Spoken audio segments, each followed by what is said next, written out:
And you can blame my multitasking for you being here so late at night, and I'm sorry, and I do realize that I'm the only thing between you and dinner or maybe bed, because you probably got up at the same time that I did, which was a little while ago. I thought that I would talk to you and use, the places you'll go, the Dr. Seuss book to start, because, the places you'll go. I mean, you couldn't even imagine where you go, and I could never imagine where I've gone in my career. And I thought, actually, Jubin asked me if I would talk a little bit about my career and how I got to where I am, and the different things that had happened to me along the way. And so that's what I plan to do. And actually, it should, is it going to go? Okay, let me just get the slideshow here. Let that go. Get this to play. I actually come from a very small town. I was raised in Denver, New York, which is a small town in the Catskills. And if this will show up, I'll show it to you. Come on.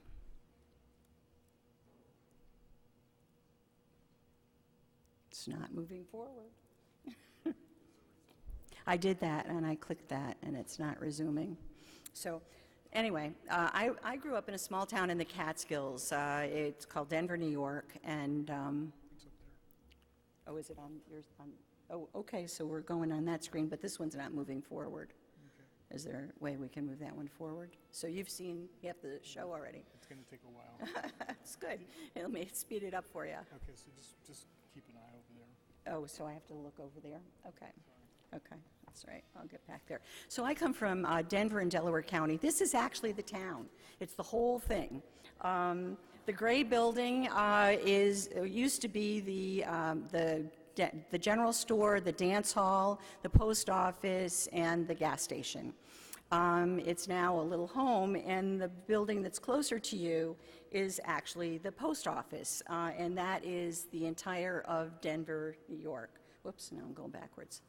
This is the rest of Denver, New York, and Denver, New York had a population of 82 when I lived there.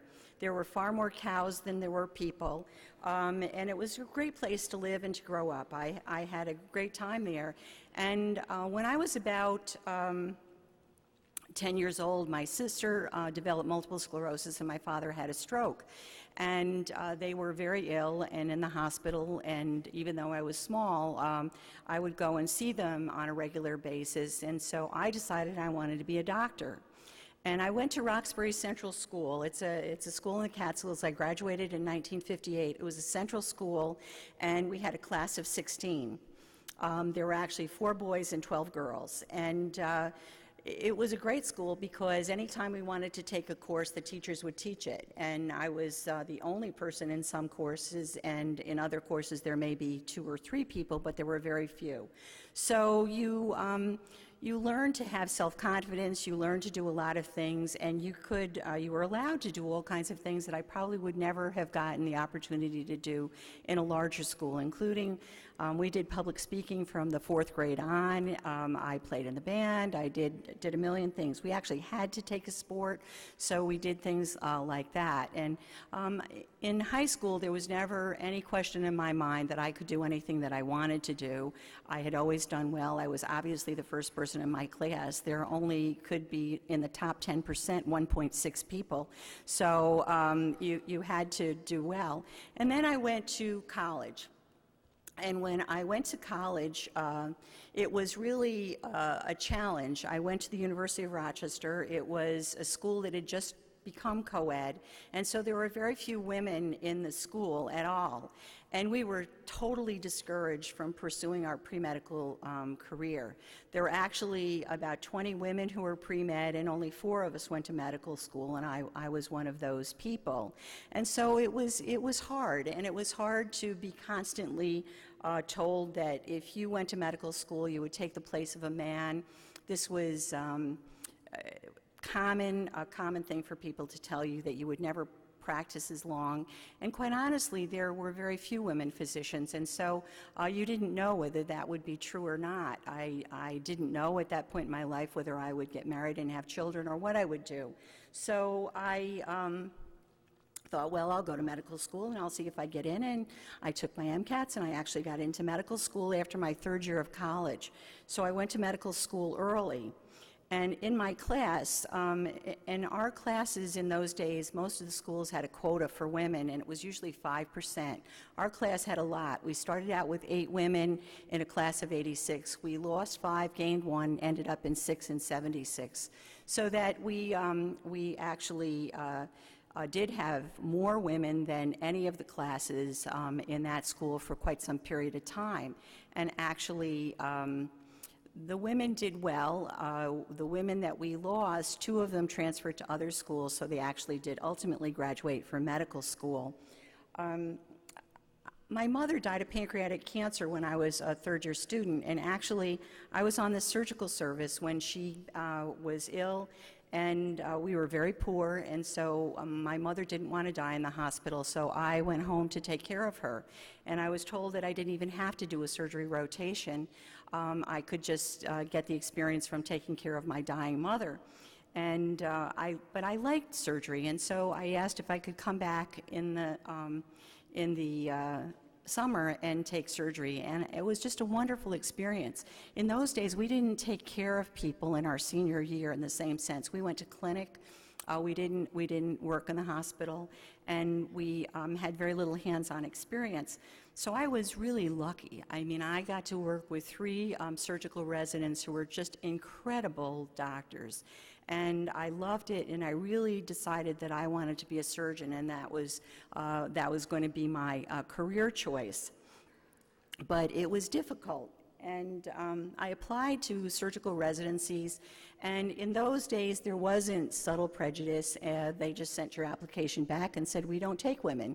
So it became challenging to try to get a surgical residency.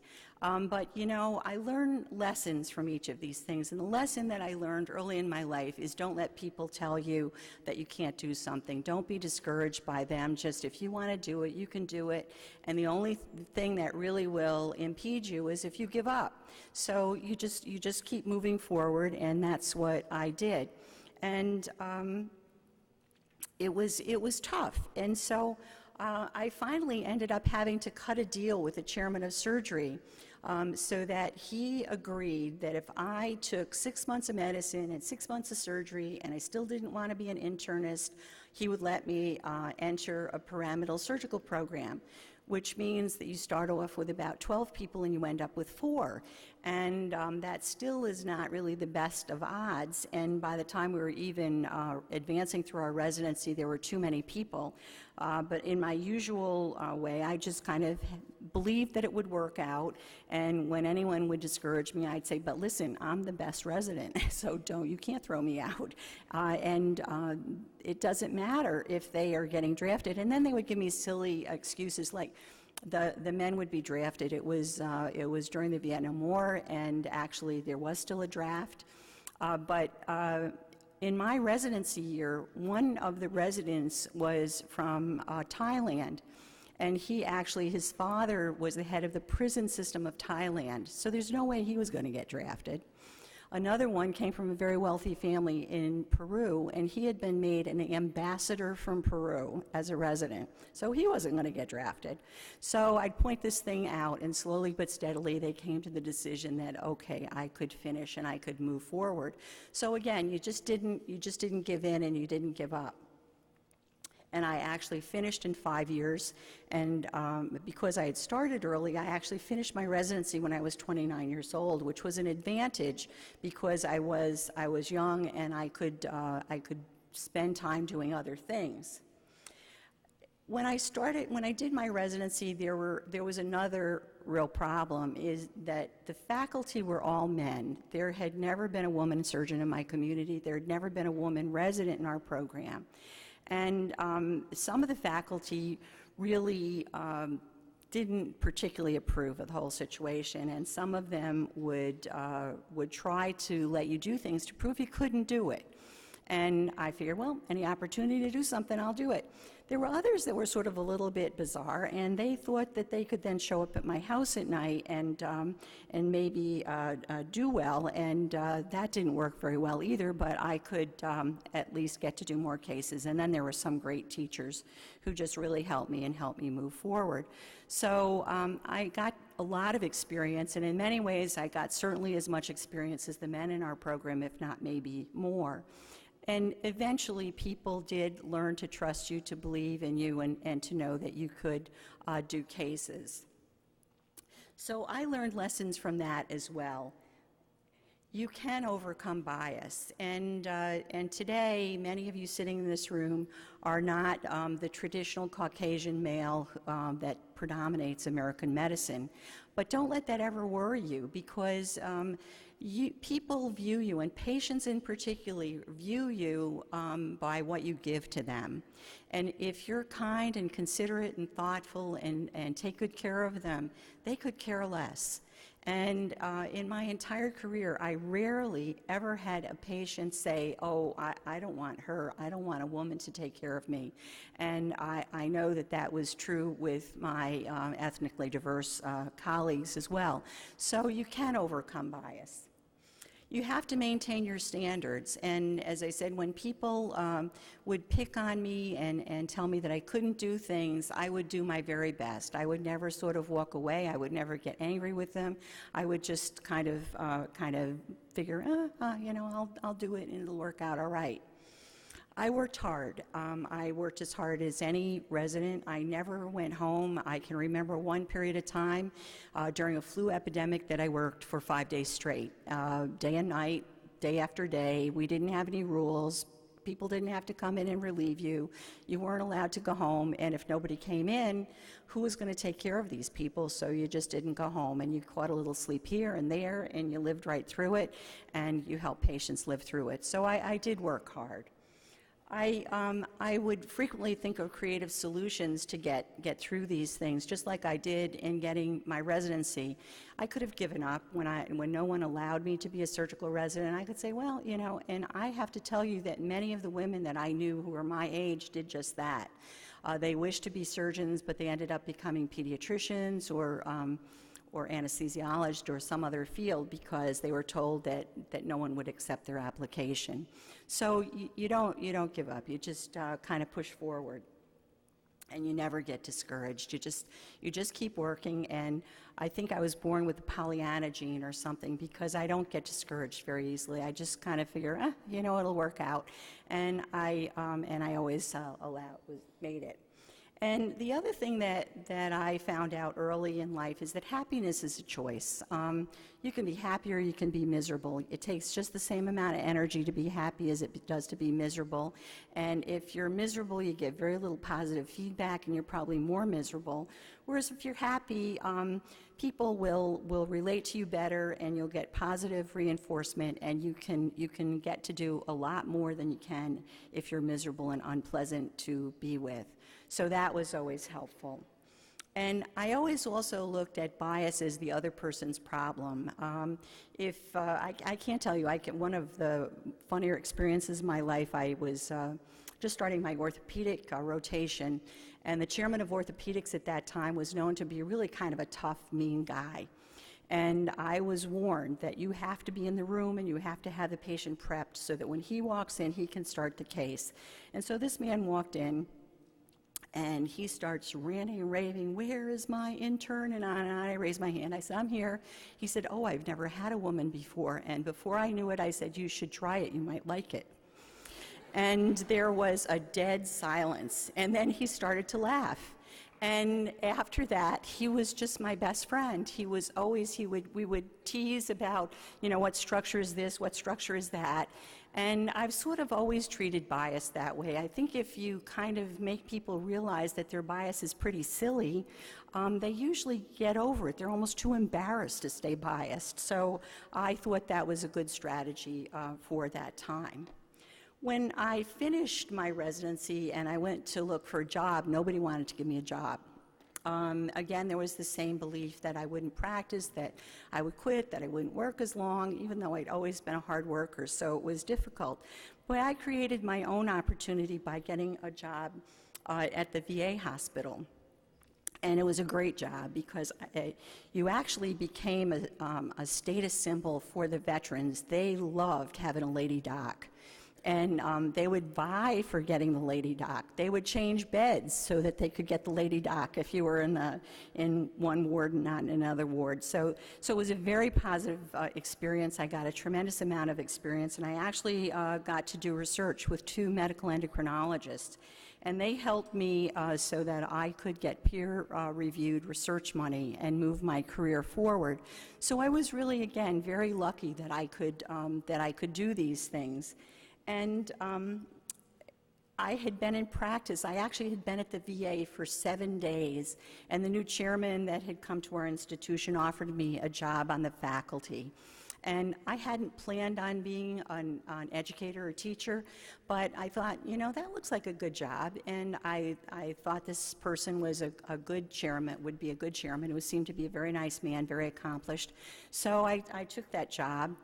And then on the faculty, I was not only the low person on the totem pole, but I was the only woman, and people really were pretty aggressive at kind of dumping all the work on you. Call is when you take care of patients and you're on 24 hours a day, and then the next day you work anyway. And we used to take call as an attending 1 day a week and 1 weekend a month. And I worked in both the University Hospital and the VA Hospital, so it turned out that I took call 18 months a year, which means 6 months of the year I was on call for 2 hospitals, and 12 months I was on call for 1 hospital.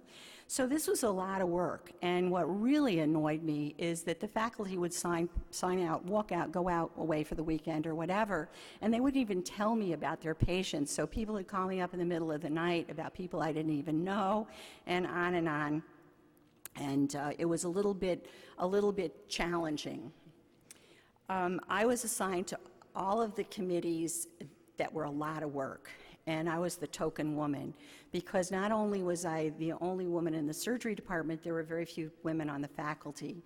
So you got a lot of assignments. But you know, if you look at things as an opportunity instead of a disaster, you really do much better. So on these committees, people got to know me. I did my work, and it was a help in a lot of ways, because it increased my reputation and allowed me to be very visible within my school.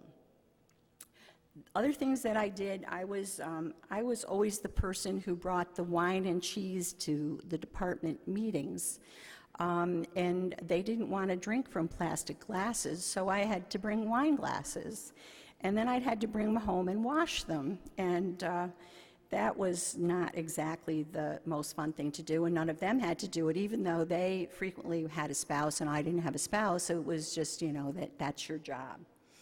And I didn't get promoted as quickly as another man who had joined our department, and that was because all of the papers that he wrote, he had not done any of the work, and actually his name was put on it because the more senior person in that department did a lot of writing.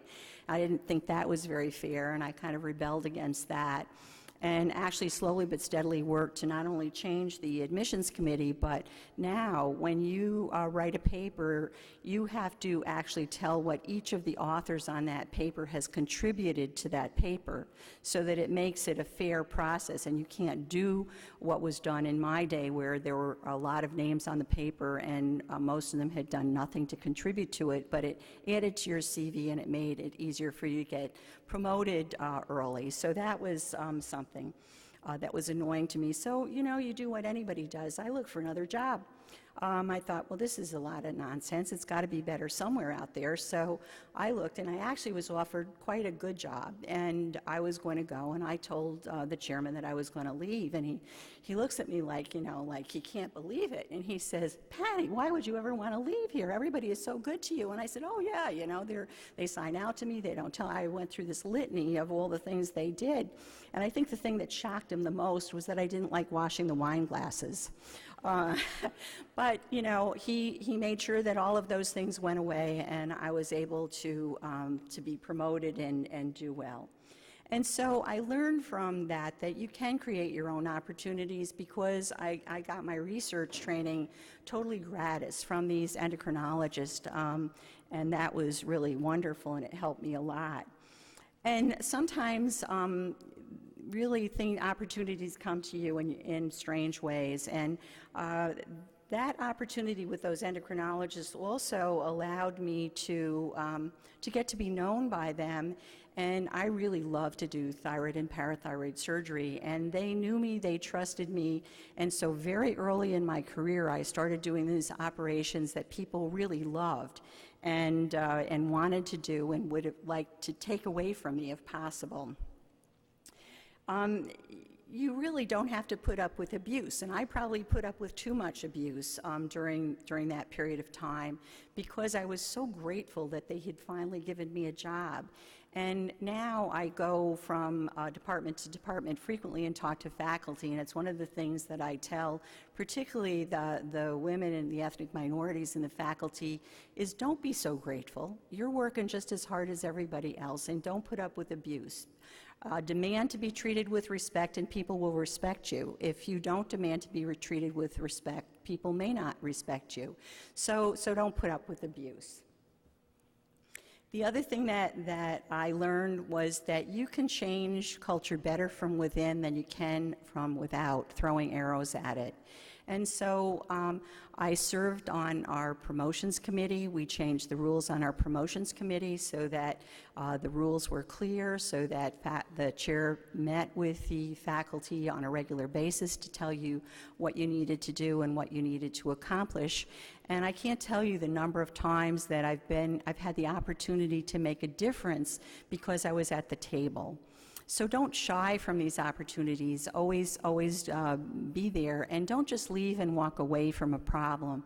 That usually doesn't solve the problem for you, and it certainly doesn't make life any better for anyone else. So I think if you stay and you work, you're gonna be much happier, and people are gonna be happier with you. So as a faculty member, I then gained great visibility. I got so that I could be on committees that were good. I started going to national meetings, and again, I was the token woman. As a matter of fact, to a certain extent, this first woman syndrome, I think, is almost a terrible thing. And the women that I know, we sit and we say, won't it be nice when the guys don't come and tell you how many women they matched in the program this year, or, oh, they hired another woman faculty. I mean, there shouldn't have to be that celebration of every new woman because it should be just matter of fact, just as it should be matter of fact that we have a diverse student body and that everybody has an opportunity to advance themselves. Title IX of the Education Act, which came into existence to make sure that sports facilities in university campuses were equally accessible to women as they were to men, did probably more to change the balance of gender in medical school than any other single thing, because it was written in such a way that it said that any facility that accepted federal funding had to give equal access to its facilities to men and women. And our medical school classes went from classes where there was less than 10% of the class women almost immediately to about 20 and 20 plus. So that sometimes you can take advantage of something that wasn't intended to benefit you and look at it. And that did make just an enormous difference. And I don't think that there's any way that could ever be stepped back. And it also wasn't a quota system. I don't believe in quota systems. They've hurt me more in my life than they've ever benefited me, because it usually becomes the max, not the minimum. And so if you have a quota system, it can sound good because you think, oh, there'll be more people there like me. But in reality, it means that there will never be any more than that quota. So I think changing the culture and having something that offers equity and fairness is a much better way to change the system and to increase diversity and change the complexion of medicine. In surgery in particular, you have to be a good doctor to gain respect. For a long time, if you were an academic physician, you didn't necessarily have to be a good doctor. You could do research, you could teach, but you didn't have to take good clinical care. Now that's not true any longer. You really have to be a good doctor and do things well. So that's something that you want to be sure that you acquire the skills that you need to be a good clinician. I had a very different patient care style than my male colleagues. I tended to tell people what they had. I tended to offer them options. I tended to discuss things with them. And that was, I thought, the right way to do it. I used to get reported to the medical society, and actually people got very annoyed when I would do that, and that I was making life rough for them. And I'm thinking, why, you know? I mean, don't you think that these patients deserve to know? And it's funny how these things come back. The thoracic surgeons in our institution at that time used to remove lungs, and when you remove the lungs, sometimes people have trouble breathing, and so you put what's called a tracheostomy, a little tube in their throat, so that they can breathe with a ventilator.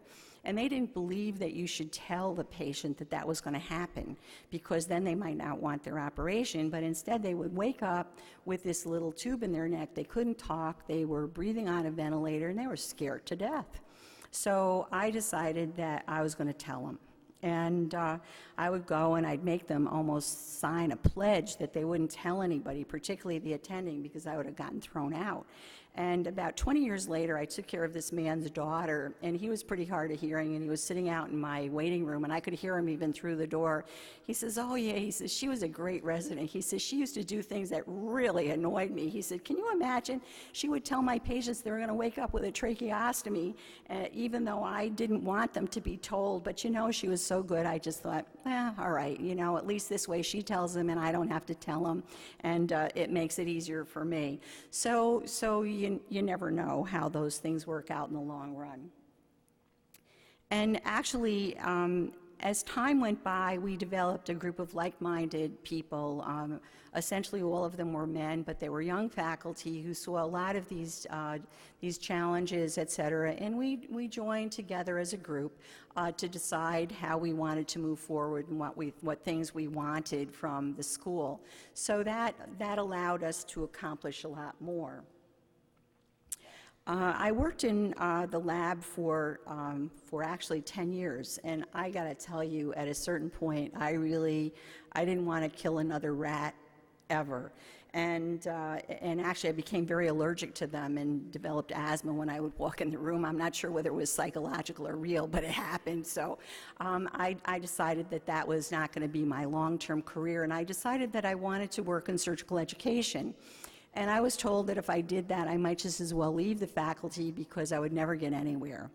And being my usual stubborn self, I said they're just going to have to get over it, and they're going to have to accept surgical education as an academic activity, and went about trying to improve that situation. The students were great, and I ran the student course, and they liked it, and so as students can do, they actually would give you awards, they would have you go to graduation, et cetera, and you would get notoriety, and you'd also get sort of stroking from them so that when life was tough, at least there was something going on in your life that was good, and that was a positive thing to do. The dean offered me a job as associate dean, and that, again, was something that was totally out of the blue. I never had planned to be a dean of any sort, and I actually call most of the things that have happened in my life serendipitous. It was really just sort of some strange coincidence, but it worked out well. It gave me the opportunity to meet other people, to change things. I changed our curriculum and started a tracking system that made it easier for students to get the courses that they wanted, when they wanted them, et cetera. And so that was a very good experience for me. I gave my research money back because I really wasn't going to kill another rat, and again, everybody thought that was just committing academic suicide, but it didn't. It really worked out just fine.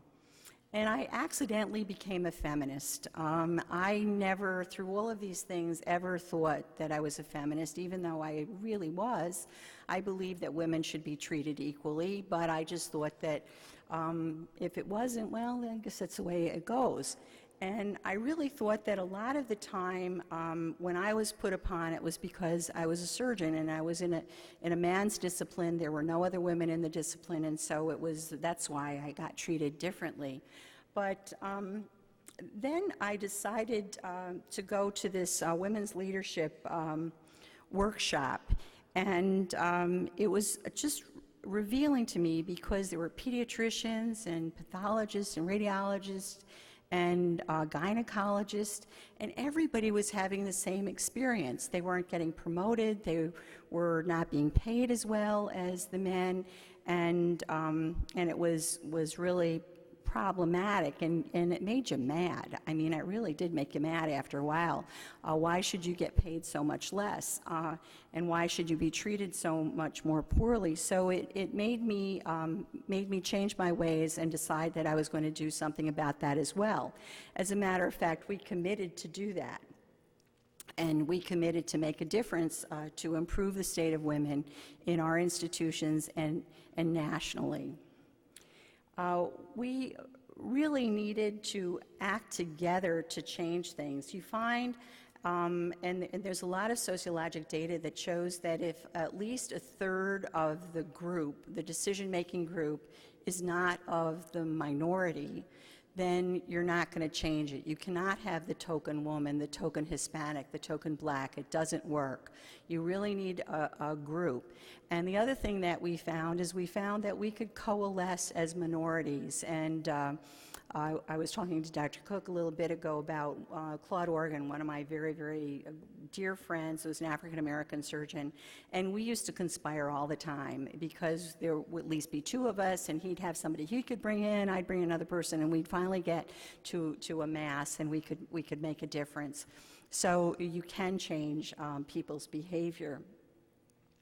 And the thing that I've always made sure that I mention is to mention that during this whole path and all of these struggles, I was supported by enlightened men. And there were a lot of enlightened men. There were men who realized that what was happening was wrong. There were men who had wives. There were men who had daughters who they didn't want to see these things happen to the women who meant a great deal to them.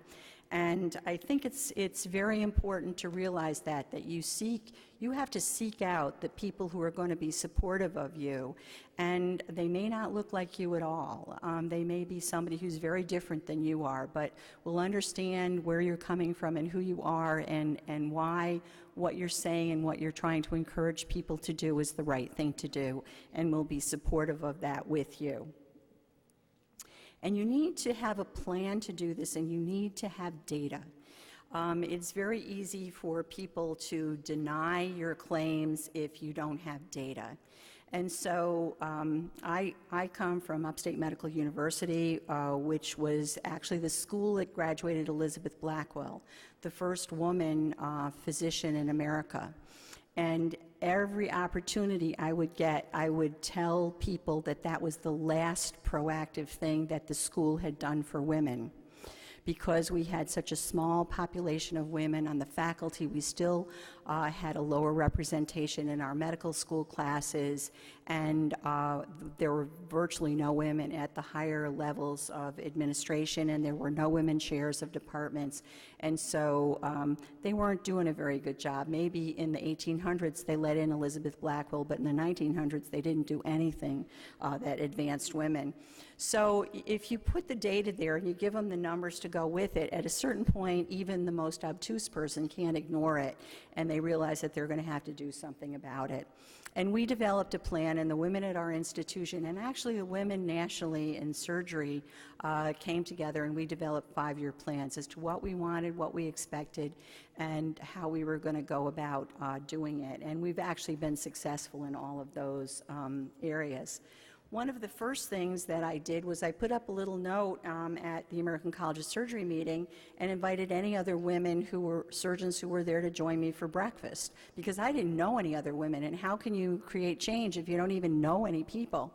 So they did, and that formed the Association of Women Surgeons, which now is 30 years old, and so that was successful. Surgical education was not an academic endeavor, and so I was part of a group that started the Association for Surgical Education, where research papers and other things are now presented, and it is an academic endeavor, and people are promoted and hired purely to be surgical educators, so you can do that. I like to do thyroid and parathyroid surgery. I was an endocrine surgeon, but again, that specialty didn't exist. There were trauma surgeons and cancer surgeons and this and that.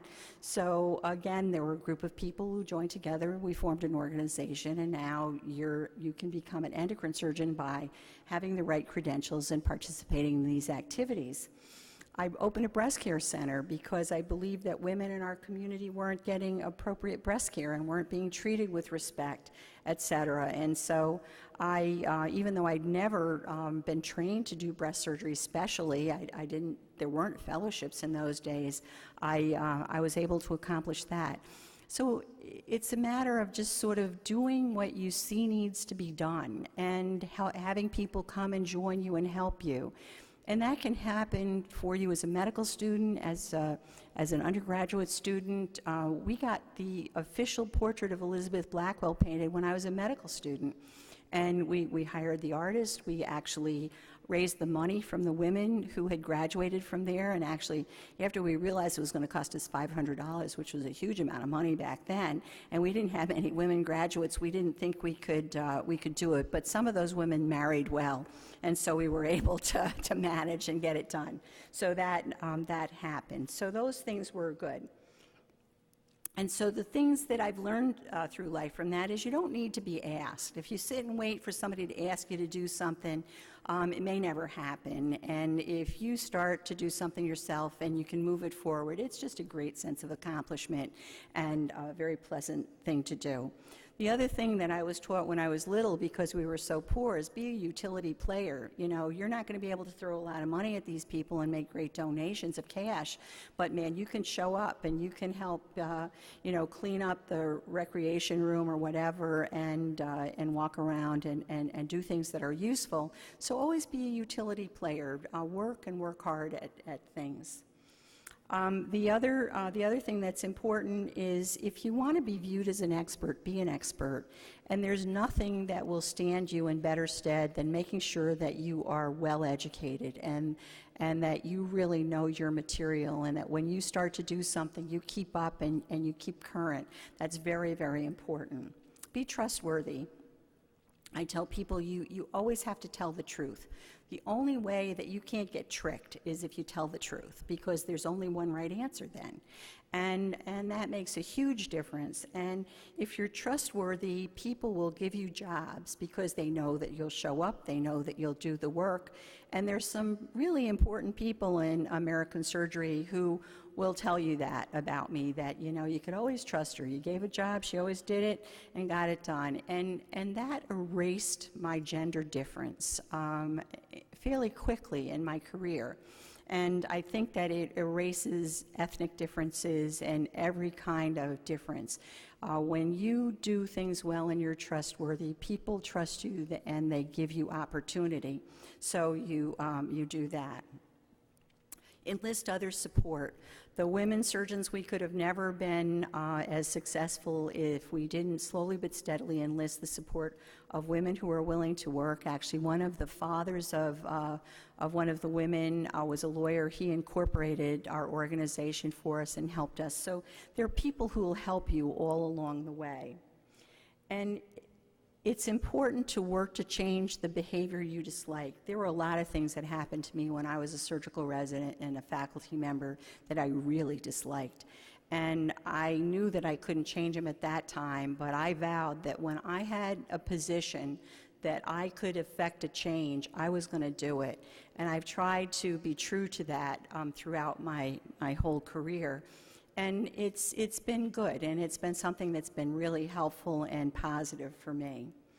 So you can't really imagine what privilege you will have as a physician. I would have never guessed that the things that have happened to me in my life would happen to me. You'll always have a job, number one. Every physician is employed. As a matter of fact, you'll always have the opportunity to probably have 5 jobs or 6 jobs if you want them. And you have a great time doing your job. Somebody asked me the other day, what was my favorite part of my career? And I said, you know, it's got to be that the OR has got to be the best place on earth.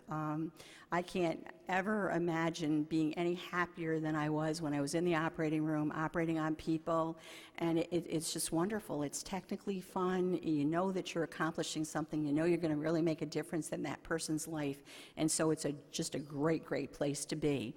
So that was great. The other thing that happens throughout your career is you start to share very special moments with people. I remember 26-year-old girl who had a very bad breast cancer, and she had just gotten married, and she went through chemotherapy and radiation therapy and her mastectomy and all of these things, and every time she would come, we would have a discussion about whether it was okay for her to have a child. And the literature shows that it is okay for her to have a child, and so I'd tell her, yes, it was, and then she'd say, but what if I die? I said, well, you know, we're all going to die sometime, and you don't know when you're going to die, and if you want to have a child, you should have a child. And the longer you wait, the less likely it is that it's going to happen. And we would talk about it, and sure enough, she finally got pregnant. And so when that child was born and christened, she wanted me to be there because she felt that if it weren't for me, she wouldn't have had that opportunity. And that happens so often that I've been invited into people's homes and for these very special things, including their death. And you think, well, how can it be special to be with somebody when they die? But it is. That's a very important happening in families' lives. And so you can participate in that. Great things. You know that you've made a difference, and it comes back to you daily, different things that you do. You occupy a position of respect in your community, and so you can do other things other than just be a physician. People serve on the school board. They're elected to office. They are members of boards of trustees. And it's just so great. I was actually, one day, I represented the American College of Surgeons at the German Surgical Society, and all of a sudden I find myself sitting on this little gold chair, sipping champagne in a palace, listening to the Berlin Symphony. Now, how could it get any better than that? You know, not much. And there are just so many opportunities like that you have.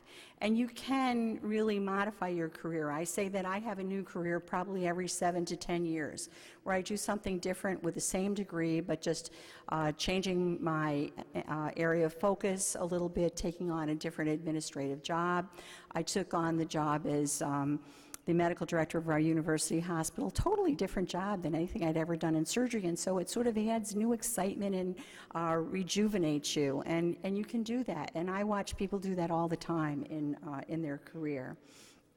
And so you can get to meet just all kinds of great people and go great places. So, the places you'll go is so definitely true. And in addition to work, everybody should have a life. A lot of people complain about young people, they're more worried about their lifestyle. And I say, yeah, isn't that great? You should have a life, and you should have other interests, and you should pursue those interests, because you know what? Someday you'll be old like me. And when you're old like me, you can't do all those things that you did when you were young. And so you have to have a life so you can move on. I personally like to collect things. I collect silver. I give lectures on it. I collect other things. I read about them. I learn about them. I study them. I read a lot. I love to read. I had piles of books put away for when I retired, and I'm slowly but steadily getting through some of them. And I love to travel. I've been to 49 of the 50 states. I've been to essentially all of Europe. I've been to many places in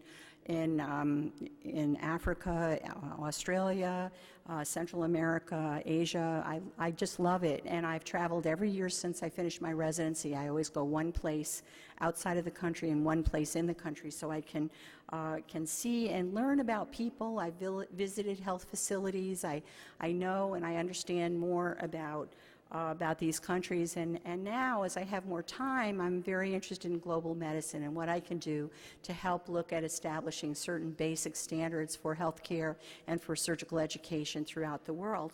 So these hobbies build so that you can have a life beyond that. And so I have 10 pieces of advice for you. The first one is to be positive and be optimistic.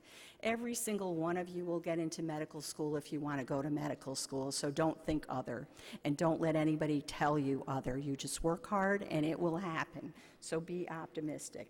Always do your best.